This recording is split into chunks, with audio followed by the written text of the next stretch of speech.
One of the foundational concepts from earlier was this concept of layers. So let's go ahead and work with layers now. Now I'm just going to create a new cell, call this cell 7. And let's zoom in. Okay. So until now, we've been drawing in layer 1. If you look over here at your layer toolbar on the left, you should be able to see layer 1 here.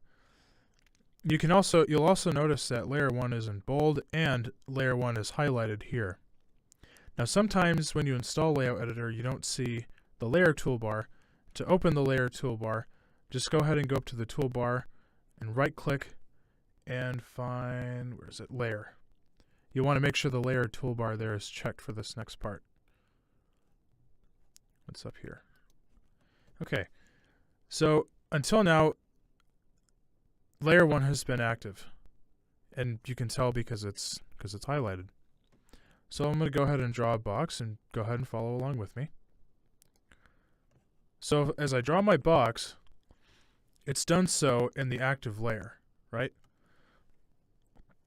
Now, what if I wanted to draw a box in layer 2, all I would have to do would be to change the active layer to layer 2 and then draw the box. And now you can see when we change the layer, the object gets placed into that layer by default. Now suppose I drew something and say I drew it in layer 2 in this case, and I go, darn, I want to change this. I actually didn't want to draw this in layer 2. I wanted to draw it in layer 3 instead. Well, here we want to change the layer that it's actually in.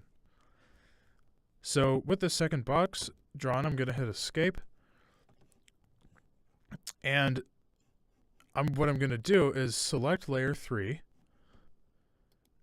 select that box, right click, and go to move to layer. Now when you see move to layer, when you right click on the object, it'll move the object to the active layer. So if I click move to layer with layer 3 active, it'll move this guy to layer 3. Layer 3 is in blue, it's a little hard to tell there, but that's what it is. So if we right click and move to layer, it'll move the object to the active layer. Now there's another way to do that too, a slightly different way. Let's go ahead and draw another box. But this time I want to change this to layer 4. And there's actually a different way to do this. And surprise, surprise, it turns out that the layer is also a property of the box, of the object here. So I can change the layer here. That also works.